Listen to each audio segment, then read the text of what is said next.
राधे राधे। मैं सपना पारिक आज आपको अपने चैनल के माध्यम से अधिक मास की चौथ की कहानी सुनाने जा रही हूँ। इस चौथ का बड़ा ही महत्व है, इसे सभी को करनी चाहिए। बहुत समय पहले जब पांडव कौरवों से जुए में हार गए थे, तब उनको वनवास मिला। वह सब अत्यंत दुखी रहने लगे। एक दिन उस वन से वेदव्यास जी गुजर रहे थे। तब वह पांडु की कुटिया के पास गए। व्यास जी को देखकर पांडव बहुत प्रसन्न हुए। द्रौपदी उनके दर्शन पाकर इतनी खुश हुई मानो मृत शरीर में प्राण आ गए। तब उसने मुनिश्री से पूछा, हे मुनिवर, किस कारण हमारी यह स्थिति हुई, जिसके कारण मैं अपनों के बीच ही लज्जित हुई और हम सबको अपना सब कुछ खोना पड़ा। मुझसे ऐसा कौन सा अपराध हुआ है? तब व्यास जी बोले, यह तुम्हारे पुराने कर्मों का हिसाब है। इस दुख को दूर करने का मैं तुम्हें उपाय बताता हूँ। अधिक मास की चौथ को करने से तुम्हें यह पुण्य प्राप्त हो जाएगा। तब द्रौपदी बोली, हे गुरुवर, अधिक मास तो 3 वर्ष में आता है, तो हम सब कैसे उसका इंतजार करेंगे?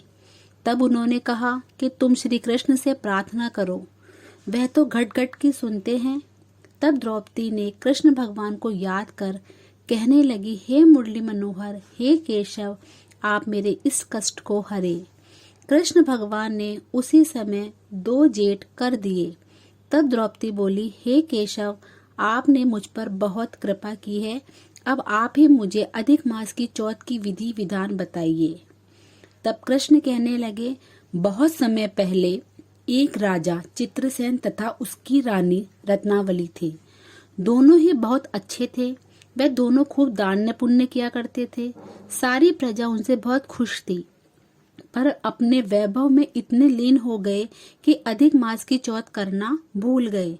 इस कारण उनका सारा राजपाट चला गया और वह बहुत गरीब हो गए। कहते हैं कि जब समय खराब होता है तो कुछ भी हो सकता है। वह दोनों खाने को भी तरसने लगे और वन में अपना जीवन काटने लगे। उस वन में घूमते घूमते एक दिन वह सांडिल्य ऋषि की कुटिया में पहुंच गए। वह दोनों बहुत दुखी हुए और रोने लगे। सांडिल्य ऋषि ने उनको कहा कि हे राजन, आपने अधिक मास की चौथ नहीं की, इसलिए आपकी यह स्थिति हुई है। तब रानी कहने लगी, हे मुनिवर, अब आप ही हमें इस कष्ट से दूर करिए, हम तो सब कुछ भूल गए हैं। तब सांडिल्य ऋषि ने कहा कि सरोवर के पास नाग कन्याएं अधिक मास का व्रत कर रही है। अभी वह रोज कहानी सुनती है। आप दोनों उनके पास जाइए, वह आपकी मदद जरूर करेगी। गुरु की आज्ञा पाते ही वह दोनों नाग कन्याओं के पास पहुंचे।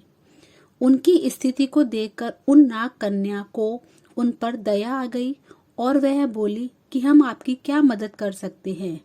तब उन्होंने कहा कि आप चौथ के व्रत की कहानी हमें भी सुनाइए। हम भी यह व्रत करना चाहते हैं, पर हमारे पास कुछ भी साधन नहीं है।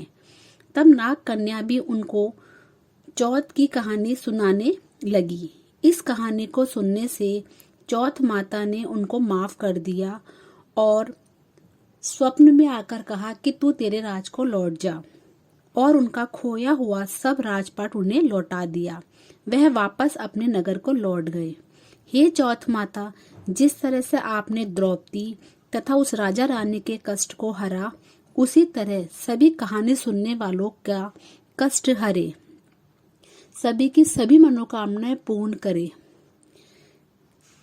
कहते को सुनते को हुंकारे भरने वाले का भी कल्याण करे। बोलो चौथ माता की जय।